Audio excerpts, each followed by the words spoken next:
marches comme un aveugle qui ne sait pas où il va. Tu marches comme un sourd qui n'entend rien du tout. Tu t'en fous de Dieu, tu te moques de sa Bible. Mais un jour, tu couleras des larmes pour tout cela. Tu vas couler des larmes, tu vas pleurer un jour. Dis-moi si tu mourrais ce soir, mais que diras-tu à Dieu si tu mourrais demain? Bien-aimés dans le Seigneur, bonjour, bonsoir, selon les différentes heures que vous êtes en train de nous suivre présentement. Alors, c'est toujours moi, votre humble serviteur, le docteur Véracité KTN, et que le Seigneur vous bénisse et qu'il bénisse également ce moment que nous allons passer ensemble pour répondre à cette question importante pour ce temps de la fin qui reste à l'Église du Seigneur Jésus-Christ de passer sur cette terre. Alors, bien-aimés dans le Seigneur, commencez déjà à partager le lien de cette vidéo à vos proches et à activer la cloche de notification pour recevoir désormais nos nouvelles publications. Ainsi, n'oubliez pas de vous abonner sur notre chaîne afin de gagner plus d'âmes à notre Dieu et Seigneur Jésus-Christ. Ainsi, bien-aimés dans le Seigneur, chers abonnés YouTube, prenez note, prêtez-moi s'il vous plaît votre attention. Nous allons ensemble avec vous répondre encore à cette merveilleuse question afin que le corps du Christ soit édifié. Alors, suivons la question, soyons attentifs. Sur la première image qui est là, qui est l'image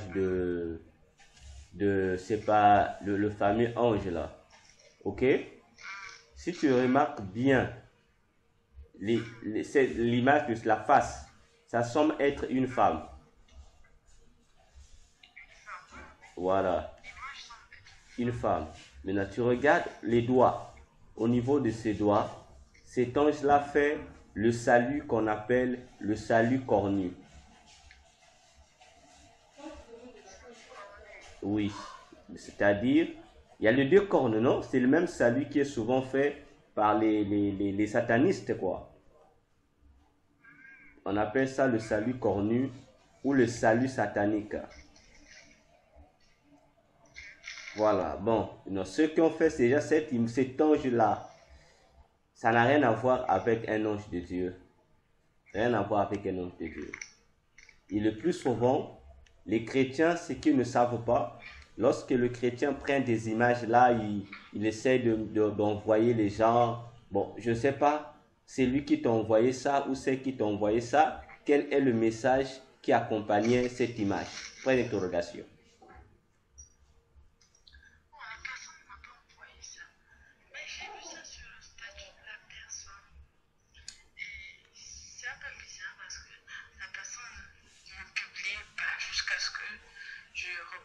Certaines attaques et tout, et je vois la personne a publié ça. Voilà. Donc ça m'a interpellé. Voilà. C'est quoi en fait? Voilà. Donc, la plupart, bon, je dirais 99% des images des anges qui sont promotionnés à travers le monde sont des anges déchus. Ce sont des démons. Il n'y a que le 1% qui sont simplement des simples illustrations qui sont données. Ok? C'est-à-dire quelqu'un voulait un peu donner une image. Il n'y a que 1%. Mais 99% des images ou des photos des anges qui sont répandues à travers le monde ne sont que des images des démons qu'on promotionne à travers le monde. Tu vois? C'est pourquoi tu vas voir qu'aujourd'hui, lorsque quelqu'un on balance seulement l'image d'un ange. Ou on balance l'image de Jésus pour essayer d'illustrer ce que les personnes veulent. En fait, ce que les personnes veulent. Or, on fait la chose et son contraire. Je préfère mieux une personne qui va faire peut-être un dessin normal, pour essayer un peu de symboliser ou représenter Jésus ou les anges, que de prendre ces images-là qu'on nous met, les images du faux Jésus qu'on met là. Parce que c'est un danger fondamental et capital. Parce que lorsque nous le faisons, nous ressemblons à quoi? Certains disent, non, c'est seulement pour imager. Mais attention, tu ne peux pas imager l'image d'un démon pendant que tu parles de l'œuvre de Dieu. Pour celui qui le fait, ça semble être rien. Mais le démon, dans le monde du spirituel, il y a des effets et des impacts. Il y a des impacts. Vois-tu? Donc, c'est ce que il faut vraiment faire attention avec ces images qui sont affichées là. Tu vas remarquer aujourd'hui, dans les églises chrétiennes, dites les églises vivantes, il ne faut pas dire, pas les églises mortes, mais les églises vivantes. Qu'est-ce que nous constatons? Vous voyez que les gens, lors des séances de prière, on vous présente des photos. Non, on avait filmé, pendant qu'il y avait séance de ceci, on avait filmé un ange. Pendant les séances de ceci, on avait filmé tel ange. Oh, on avait filmé l'aile de l'ange. On avait filmé la mère de l'ange. Tout ça, c'est diabolique, ça n'a rien à voir. Ce ne sont pas des anges de Dieu. Tellement que nous sommes embrouillés. On est embrouillés, on s'est dit non, c'est la puissance de Dieu. Non. Pourquoi? Réfléchissons. On va réfléchir ensemble. Regardons, posons-nous la question. Tous les jours, nous avons des anges avec nous, n'est-ce pas? Mais pourquoi ces anges qui sont avec nous ne sont pas capturés par nos caméras ou les photos? Et il n'y a que pendant qu'il y a un jour spécial à l'église où, soi-disant, il y aura la manifestation de la puissance de Dieu, où ces anges-là apparaissent dans les photos. Mais au lieu qu'ils apparaissent correctement, il y a leur partie. S'ils apparaissent, tu verras que leur visage est flouté. On pose la question. Ça, c'est quel ange de Dieu, ça? Depuis qu'on a l'église. Mais s'il s'agit que de ça, mais tous les jours, ces gens-là devaient être manifestes. On devait les filmer. On devait les photographier. Et tout ça, il y a deux choses. Première chose, ce sont des manipulations sataniques. Deuxième des choses, ce sont des manipulations humaines. Voyez? Et on fait passer ça pour des effets divins. On dit c'est Dieu, voilà, la preuve est là, l'ange est là. Qu'on arrête de tromper le peuple de Dieu. Qu'on arrête de tromper le peuple de Dieu. Et c'est la même manipulation qui est faite. Vous avez aujourd'hui, dans les pays européens, on a, entre guillemets, fabriqué des appareils qui permettent de capter les voix des esprits, les voix des démons et les voix des anges. Et ces appareils sont vendus, hein. Et les gens croient ça. Ils mettent là, ils captent la présence des anges. Ils captent la présence là, ils voient dans la machine, montre un peu les images des esprits sous forme un peu de comment je peux appeler ça? Oh, bon, le nom m'échappe. Vous voyez que sur l'écran, on montre un peu comme des infrarouges, en forme d'image d'infrarouge. Image en forme d'infrarouge, on montre, vous voyez, on met ça à l'appareil, l'appareil filme, ça capte qu'il y a des mauvais esprits ici, tout ça. Tout ça, c'est quoi? C'est la manipulation mentale. C'est la manipulation mentale. Comme on sait que pour manipuler l'humain, il faut créer ce genre d'appareil. Parce que si ces appareils captaient les démons, je pense que chaque fois, ces appareils allaient même se briser ou être buggés. Parce que dans chaque endroit où ça devait être, dans chaque seconde, ces appareils devaient capter la présence tant des démons et des anges. Mais ça capte seulement par des moments. Ça, tu te montes tel endroit, il y a 2 esprits là-bas, mais voilà le mensonge. Vous voyez comment en fait, comment on nous manipule? Voyez-vous? Voilà. Donc, Satan sait comment faire pour embrouiller les humains. En fait, tout ce que Satan fait, l'objectif, ce n'est même pas les païens. C'est capturer les chrétiens, les enfants de Dieu, en fait. C'est nous induire en erreur. C'est nous induire en erreur. Donc, c'est cela. Donc, il faut juste avoir beaucoup de discernement. Beaucoup de discernement pour éviter d'être, je dirais, envoûté par ces choses-là. Je crois que dans les émissions précédentes que j'ai faites, je l'ai dit, que chaque fois que nous mettons dans nos maisons les images qui appartiennent à un démon, même si tu fris du matin jusqu'à minuit, l'endroit où il y a cet élément-là, cette image d'un démon ne sera jamais protégé dans ta maison. Le reste des endroits sera protégé, mais sauf cet endroit-là. Tu vois un peu? Donc, le jour où un agent de Satan, un sorcier, un magicien, un féticheur, ou que sais-je encore, aura besoin d'entrer dans ta maison, même si ta maison est protégée par le feu de Dieu partout, l'issue qui va lui donner l'autorisation d'entrer chez toi, c'est l'élément satanique qui est dans ta maison. Tu vois ça? Donc, c'est pourquoi ces images, il faut énormément, il faut faire très attention avec ça. Bon, comme les chrétiens disent toujours ça aussi. Mais les mêmes chrétiens qui disent ça aussi, ce sont les mêmes chrétiens qui tous les jours ne savent pas pourquoi ils sont oppressés par les démons. Pourquoi? Parce que vous avez avec vous des choses qui appartiennent aux démons. C'est un principe, non? C'est juridique, non? Si toi tu as quelque chose qui appartient à un démon, mais c'est de son droit de venir t'harceler. C'est pourquoi Jésus pouvait dire, je crois dans Jean 14, verset 30. Jean 14, verset 30. Il disait, le prince de ce monde vient. Il n'a rien de lui en moi. Donc, il ne peut même pas me réclamer. Il ne peut même pas faire une réclamation sur moi. Parce que, au-dedans de moi, il n'y a aucun élément qui lui appartient. Vois-tu? Donc, ce sont ces différentes réalités-là. Cependant, concernant la deuxième photo, bon, cette deuxième photo-là, hein, on appelle dans le monde du mysticisme, on appelle ça le pentacle. On appelle ça le pentacle. Qu'est-ce que eux ils appellent le pentacle? Un pentacle, dans d'autres langages, c'est ce que nous appelons par un talisman. Alors, qu'est-ce qu'un pentacle? Qu'est-ce qu'un talisman? Je vais le définir. Je ne vais pas donner les définitions que les occultistes donnent, qui risquent de te casser la tête.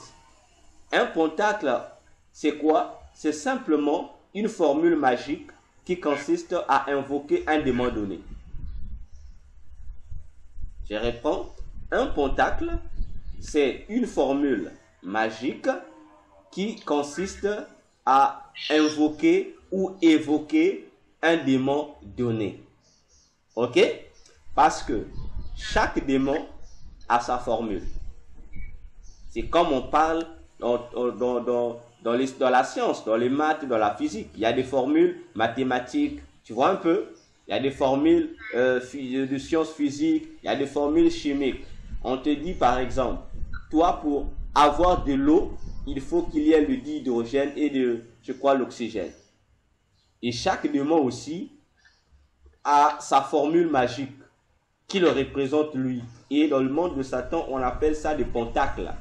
Hein, des pentacles occultes. Et ça, c'est un pentacle d'un certain démon. Parce que imagine-toi, il y a des milliers de démons. Et comme je ne maîtrise pas le pentacle là appartient à quel démon, mais c'est le pentacle d'un démon. Donc tous les symboles qui sont ici forment la configuration d'un démon. En fait, c'est un démon.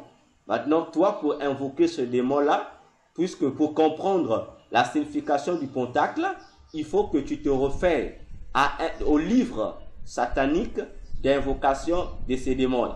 Et là, on va t'expliquer comment faire pour invoquer cet esprit en appliquant ces différents symboles qui sont ici. Et tu comprendras la signification de chaque symbole qui figure dans le pentacle.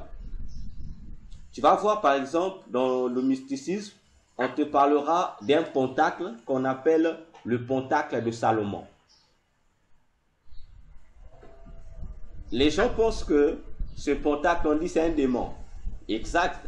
Mais ces démons-là, ce pentacle de Salomon, c'est exactement Salomon. Le vrai Salomon que nous avons connu dans la Bible. Tu me suis?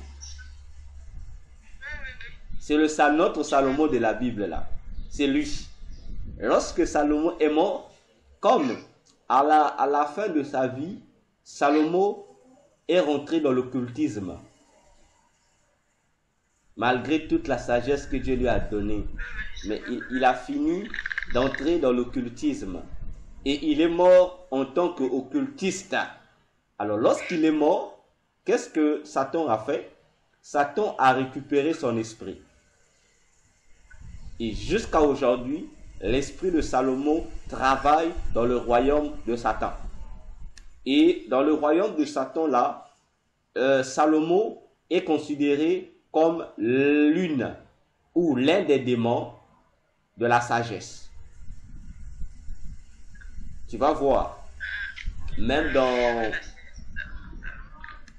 Oui, voilà. Donc lorsque tu vois dans les occultismes, parfois ils font allusion dans les incantations qu'on appelle un certain maître Salomon.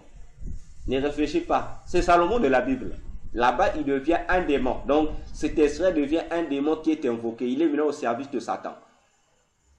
Alors, si tu as le pentacle de Salomon, tu peux l'invoquer, il apparaît, et puis tu donnes la sagesse. La sagesse, la connaissance, enfin, tout ce qui est lié aux fonctions que lui, il fait dans le monde des ténèbres là-bas. Ce qu'on appelle ça, le pentacle de Salomon. En d'autres termes, on appelle ça encore l'étoile de David. Et c'est ça, on appelle ça encore l'étoile de David. Mais en fait, ça n'a rien à voir avec David. Donc, il y en a plusieurs de pentacles, il y en a plusieurs. Il y en a plusieurs, ces pentacles. Donc, chaque sataniste, par rapport au rituel qu'il doit faire, il a besoin d'un pentacle. Il y a le pentacle des papes aussi existe. Il y en a plusieurs. Chaque pape, avant de quitter son poste, ils ont laissé des pentacles. Il y en a. Et ce sont ces pentacles qui sont utilisés dans nos églises au travers des bagues que portent les pasteurs. Si tu regardes dans la main d'un homme de Dieu, il faut bien voir les mains. Que ce soit les hommes comme les femmes de Dieu, regarde bien les mains. Tu vas voir qu'un homme de Dieu a sa bague normale, mais à côté, il y a une bague de couleur. Il y a une bague, tu sens que cette bague-là, il y a une couleur. Maintenant, par curiosité, efforce-toi seulement à te rapprocher, à voir au-dessus de la bague là où il y a la couleur là. Il y a quel est le symbole qui est là, et tu seras surprise.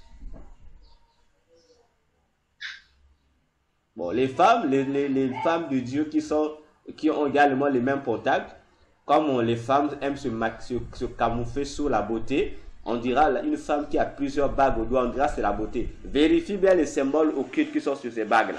Et ce sont des pentacles ou encore des talismans.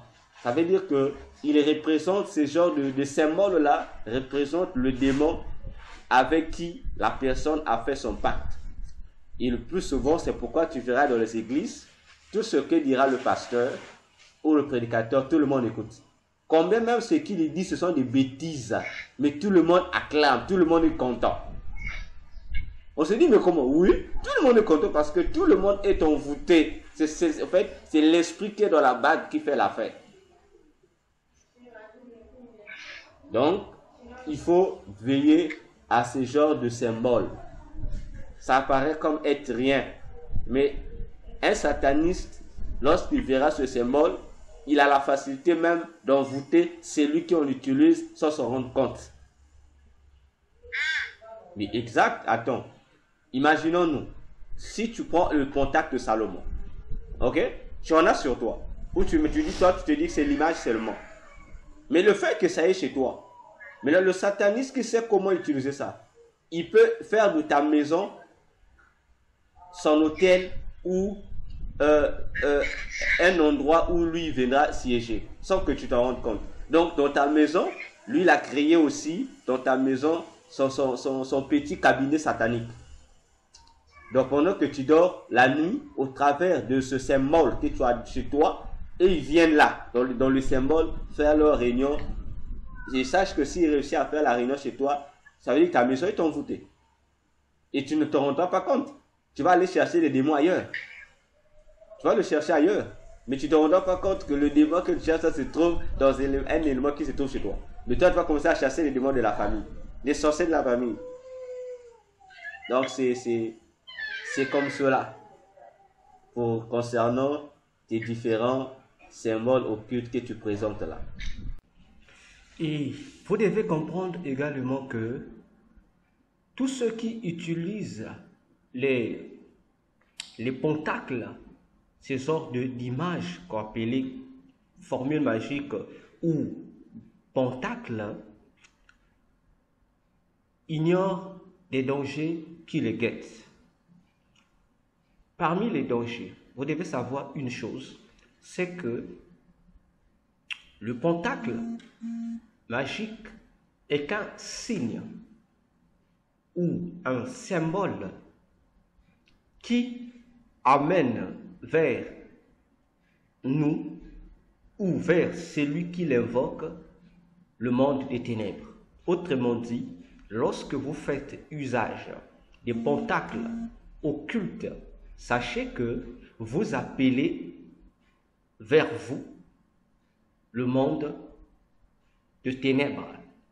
Parce que l'objectif de chaque pentacle, c'est de vous mettre en contact avec une certaine divinité, un esprit, un démon.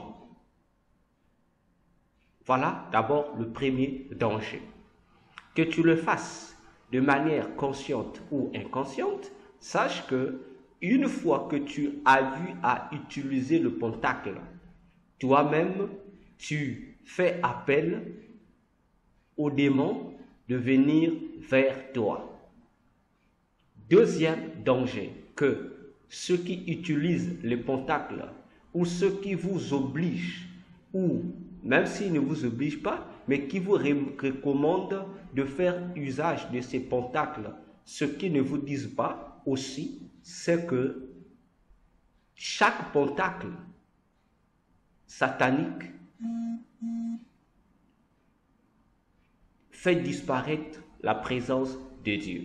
Je répète, l'utilisation des pentacles occultes annule, efface, supprime, premièrement, sur l'endroit où le pentacle est utilisé, dans cet endroit-là, ça supprime toute présence de Dieu de la Bible. 2. Ça supprime aussi la présence de Dieu à l'intérieur de celui qui utilise le pentacle. Je ne sais pas si vous comprenez ce que je suis en train de dire concernant les pentacles. Ainsi, frères, sœurs, évitez ces pièges des pentacles occultes.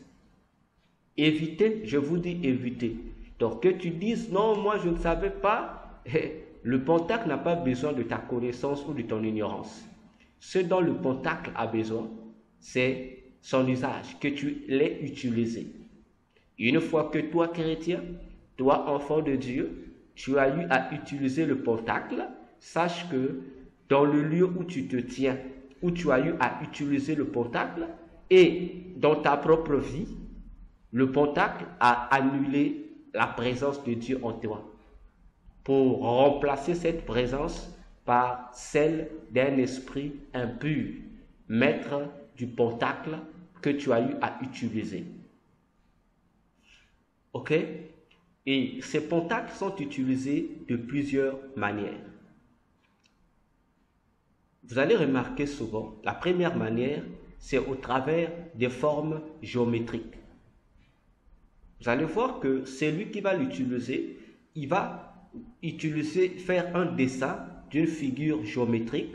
Le plus souvent, c'est le cercle qui est tracé. Vous le remarquez souvent dans les religions et les églises, ou si on veut prier pour vous, ou si on veut faire sur vous une séance de délivrance, on trace un cercle et puis on vous met au milieu du cercle, ou soit vous et ceux qui vont prier pour vous vous mettent au milieu du cercle. Le cercle dans lequel tu te trouves, c'est un pentacle. Donc c'est lui qui a tracé le cercle et qui t'a inséré à l'intérieur. En fait, il t'a mis sous l'influence, l'emprise des démons ou du démon majeur avec qui lui, il a fait son pacte. Donc tu te retrouves là. Et tout ce qui se fera là, c'est le démon qui va agir. Lorsque tu vas chez les féticheurs, chez les marabouts, chez les gourous et chez les faux prophètes ou encore les pasteurs qui sont dans l'occultisme, eux aussi, ils utilisent les pentacles pour faire intervenir dans ce qu'ils font comme miracle ou guérison les démons ou le démon avec qui eux, ils ont fait alliance. Ok? Faites attention pendant qu'on vous fait des délivrances. Parfois, ils accompagnent ces figures géométriques des pentacles avec des bougies, des sels, des encens, certaines choses qu'on vous demande. Ils renversent dessus tout ça. Mais parfois, il y a ceux qui utilisent aussi le pentacle sans faire usage des encens, sans faire physiquement usage des bougies de couleur ou autres éléments. Comment ça se passe? Et cette pratique, c'est ce qui est fait par les églises, les pasteurs. Vous allez voir, soit ils vont déjà incruster le pentacle dans les murs de l'église lors de la construction. Ce que je dis, si tu connais un frère ou tu as un ami ou une connaissance qui est maçon, qui a déjà eu à construire des églises, des fausses églises là, il faut lui demander qu'est-ce qu'on leur recommande. On leur recommande de prendre le parchemin du pentacle, d'insérer ça parfois, d'incruster ça à l'intérieur des murs de l'église. Donc déjà le pasteur, lorsqu'il s'est intégré, la nuit, le pasteur vient seulement pour faire d'autres incantations pour activer le pentacle, de sorte que chaque fois qu'il aura besoin de solliciter que l'influence du pentacle dans l'église, il n'aura plus besoin de refaire le même traçage. Mais il va juste utiliser des formules pour l'activer, puisque le pentacle est déjà installé. Il y a des églises qui mettent le pentacle sous leur chair. C'est là qu'ils mettent les symboles occultes sous la chair. Tout ce que le pasteur vous dira, vous savez que vous n'allez qu'accepter. Il y a des églises qui le mettent à la fois sous la chair ou parfois à l'entrée de l'église. Vous voyez, à l'entrée du sanctuaire de l'église. Donc, ils mettent ça là, au-dessous. Donc, avant d'entrer à l'église, vous allez passer par le seuil de l'église, l'entrée. Donc, tous ceux qui vont marcher dessus, déjà, vous êtes connectés au pentacle. Or, le pentacle, c'est comme la maison du démon avec qui le pasteur a fait alliance. Donc, tout ce que le pasteur va demander au démon, le démon va l'appliquer et le démon va vous le faire subir. Donc, vous allez accepter tout ce que le pasteur vous dira. Et il vous envoûte. Parce que une fois que tu es soumis au pouvoir du pentacle, ça veut dire qu'on te soumet, on t'envoûte. Tu es sous la possession démoniaque du démon qui te contrôle. C'est pourquoi je vais vous poser la question. Une simple question qui doit nous amener tous à une réflexion. Remarquez dans l'église catholique, par exemple, il y en a plusieurs églises, mais je vous donne un exemple simple. Remarquez, je dis, dans l'église catholique, vous avez des intellectuels de l'église catholique, des cadres, des savants, des génies, n'est-ce pas? Des docteurs des universités. Mais ce qui est curieux, comment expliquez-vous que ces intellectuels-là, ces savants-là, ces cadres, des gens qui ont étudié, mais ce qui est curieux, lorsqu'ils viennent prier dans l'église catholique, quand même ces intellectuels viennent se prosterner devant des statuettes et se mettent à embrasser, à adorer, à vénérer des statuettes. Alors que Dès que vous rentrez aussi dans l'église catholique, vous allez voir dans les murs de chaque église catholique, dans la plupart des églises catholiques, sur le mur, on vous met bien, on vous met le tableau des 10 commandements de l'Éternel qui figure là. Bon, alors réfléchissons. On a devant nous les 10 commandements de Dieu bien plaqués sur le mur. Tous ceux qui rentrent voient ça dans l'église catholique. Mais quand même, on vous oblige à adorer des statues. Mais alors que le premier commandement interdit ça. Mais ça y est devant vous. Malgré que les statues sont devant vous, malgré que la parole de Dieu qui interdit cette pratique est devant vous. Mais les gens récitent même ces 10 commandements-là. Mais à la fin, après avoir récité les 10 commandements, quand même, les gens vont faire l'idolâtre. Tu vas adorer la statuette de Jésus. Tu vas adorer la statuette de Marie ou des saints. Réfléchissons. Vous pensez que c'est eux-mêmes? Non, en fait, c'est l'envoûtement du pentacle qui est mis à l'entrée de l'église catholique là. Le parchemin diabolique qui est là, qui est mis là. Donc, une fois que vous rentrez, vous marchez dessus, donc vous êtes déjà en contact avec. Donc, vous êtes déjà pris sous la possession du démon qui est maître de l'église catholique d'où vous êtes venu prier. Et je vous apprends. Chaque église catholique est dirigée par un esprit, un démon, qui se fait passer pour le saint catholique. Le démon là, c'est le nom que porte l'église là. Vous allez voir, donc que ce soit dans votre quartier, dans votre environnement, on vous dira par exemple l'église Christ-Roi. Ça veut dire que le démon qui gère cette église là, il s'appelle Christ-Roi et ce n'est pas Jésus. On en parlera. Vous voyez une église, on vous dira non, cette église là c'est saint intel ou sainte intel. Comprenez que la sainte ou le saint là, le nom de l'église là, ce n'est pas le saint ou la sainte que vous avez connu, c'est un démon qui est là, qui patronne ça. Ok? Alors, dans les églises chrétiennes, les évangéliques, c'est ce que font les pasteurs. Ils utilisent des pentacles.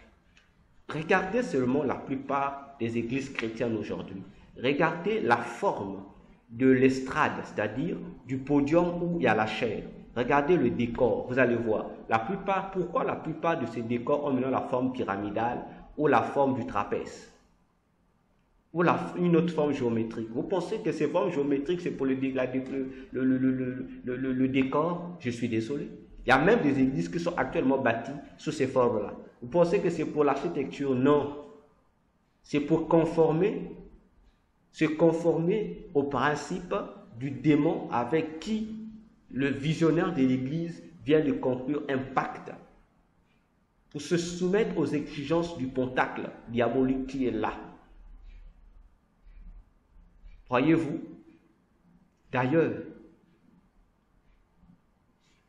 dans l'église du message, n'en parlons plus. Je vous dis, dans l'église des branhamistes, là, n'en parlons plus. Là-bas, le pentacle sont vraiment basés parce que c'est depuis William Branham lui-même qui utilisait ces pentacles. Et aujourd'hui encore, j'ai pitié lorsque je vois des gens qui sont là en train de parler de Kathryn Kuhlman. Wow, ils font des miracles et autres. Mais combien de gens savent-ils que Kathryn Kuhlman, cette soi-disant prophétesse de Dieu, était une occultiste de haut niveau qui pratiquait le spiritisme? Combien de gens le savent-ils? Kathryn Kuhlman qui est le père spirituel du faux prophète encore, Benny Hinn. Combien de gens savent-ils cela? Parce que les gens veulent se contenter du miracle. Mais on ne cherche pas la source ou le fournisseur du miracle. C'est qui? Là, les gens ne veulent pas savoir.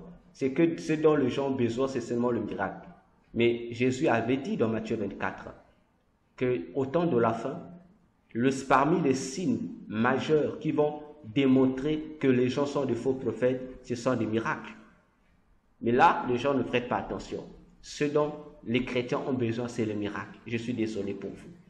Donc, faisons énormément attention avec ces différents symboles, signes, parce que chaque signe occulte attire la présence du monde occulte dans l'endroit où le signe a été établi. Pour vous en convaincre, si vous lisez le Psaume 74, du verset 3 jusqu'au verset 4 et vous prenez le verset 9. Vous allez comprendre de quoi je parle ici. De quelle manière Satan annule, supprime la présence de Dieu dans plusieurs églises, dans plusieurs milieux chrétiens, dans plusieurs vies chrétiennes, dans plusieurs maisons chrétiennes. Satan remplace les signes de Dieu par ces signes diaboliques. Quels sont les signes de Dieu? Ce sont simplement des choses qui attirent la présence de Dieu. N'est-ce pas? Quelles sont ces choses? Il y en a plusieurs, mais il n'y a qu'une seule chose. C'est le Saint-Esprit, un seul Esprit de Dieu qui incarne en lui plusieurs éléments, plusieurs signes pour attirer vers le chrétien qui l'invoque la présence de Dieu. Mais chez Satan, ce sont les démons qui viennent, qui prennent chaque démon à un signe et qui viennent. Regarde dans ton église. Quel est le signe qui figure dans ton église? Vérifie. En lisant le Psaume 74 du verset 3 jusqu'au verset 4, puis vous lisez le verset 9. Merci à toi aussi. D'accord. Okay. Donc, je disais, faisons énormément attention. Vérifie dans ton église quel est le symbole qui est là. Et il y a une autre manière encore d'appliquer, de soumettre les gens dans les pentacles, au pentacle satanique, c'est quoi? C'est par la répétition de certaines phrases ou de certains mots. Je dis, une autre manière d'utilisation des pentacles, c'est au travers de la répétition de certains mots ou de certaines phrases. Je vous le dis, la plupart des hommes de Dieu, des prédicateurs, je dis la plupart, pas tous, mais la plupart, qui vous fait répéter certaines paroles ou certaines phrases, comprenez qu'ils sont dans le cultisme. La répétition de ces phrases-là, c'est l'activation des pentacles avec lesquels ils travaillent. Comment ça se passe? Je vous donne un exemple. Vous allez voir des hommes de Dieu qui vont vous dire, il peut dire une phrase par exemple, Jésus est bon. Il vous dit, répétez ça 3 fois, répétez ça 4 fois, répétez ça 7 fois. Or, vous répétez, Jésus est bon, Jésus est bon. Vous pensez que c'est une répétition pour le plaisir. Or, cette répétition-là, c'est une formule magique que le pasteur utilise pour activer le pentacle qu'il a à sa possession ou qui se trouve dans l'église. Alors, lorsque toute l'église vous répétez, lui, pendant que vous répétez à vive voix, lui, dans son cœur, il complète les répétitions-là en utilisant d'autres formules magiques pour que le pentacle puisse activer le démon ou les démons pour que les démons descendent pour agir dans l'église. Évitez la répétition des phrases ou des pentacles. Vous allez voir, ces prédicateurs l'utilisent. C'est leur astuce qu'ils utilisent. Il peut prêcher, il prêche, il dit répétez. Vous avancez encore, répétez. Oh, vous savez pas que chaque fois que vous répétez, il vous envoûte. Parce qu'il sait que tout ce qu'il vous dira, il vous recommandera de faire, vous allez le faire.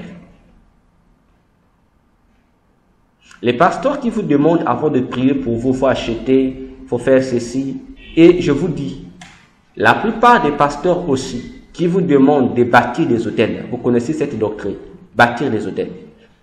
Cette phrase-là, lorsque ils vous demandent de bâtir des hôtels, ce sont des pasteurs qui pratiquent ces genres de pentacles pour vous imposer de faire et vous allez faire. On vous fait croire, non, c'est le Saint-Esprit qui vous a touché. Ce n'est pas le Saint-Esprit qui vous touche, c'est le pentacle. Réfléchis un peu, toi qui as ton argent. Lorsque le pasteur dit seulement, tu sens dans ton cœur un feu, l'argent que tu as, tu dois venir donner. Peu importe le montant qu'on demande, toi tu donnes. Tu penses que c'est Dieu qui te touche. Et après, regarde seulement, lorsque tu donnes, qu'est-ce qui arrive après? Tu te demandes, oh, mais comment j'ai donné cet argent? Frère, sœur, c'est un principe diabolique. En fait, on t'envoûte. On active le pentacle pour que tu viennes donner. On dit, bâtir l'hôtel, toi tu viens donner. Lorsque Dieu touche quelqu'un pour donner, ça se fait avec liberté. C'est pourquoi Dieu dit, il faut donner avec joie. Lorsque c'est Dieu qui te dit, donne. Tu iras donner, tu ne vas pas te dire, qu'est-ce qui va me pousser? Tu es conscient. Ah, Dieu va te convaincre. Tu sais que oui, là, je vais donner à Dieu. Et à la fin, il n'y aura aucun regret. Donc, Église du Seigneur, chers abonnés YouTube, faites énormément attention. Les pentacles existent. Et je répète, regardez seulement les décors de votre église. Les symboles qu'on vous met là. Regardez les bagues ou la bague de votre pasteur. Regardez sa bague. Regardez le symbole qui se trouve sur la bague de votre pasteur. C'est quel symbole? Demandez à votre pasteur. C'est quel symbole? Le symbole que le pasteur a mis dans l'église.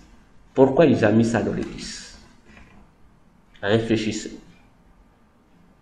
Je dis réfléchissez.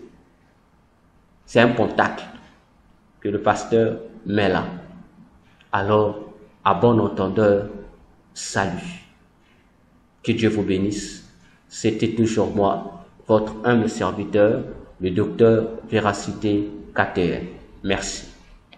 Partagez la vidéo. Informez votre entourage pour sauver plus de vies au nom de notre Seigneur et Sauveur Jésus-Christ.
Voilà, bien-aimés dans le Seigneur,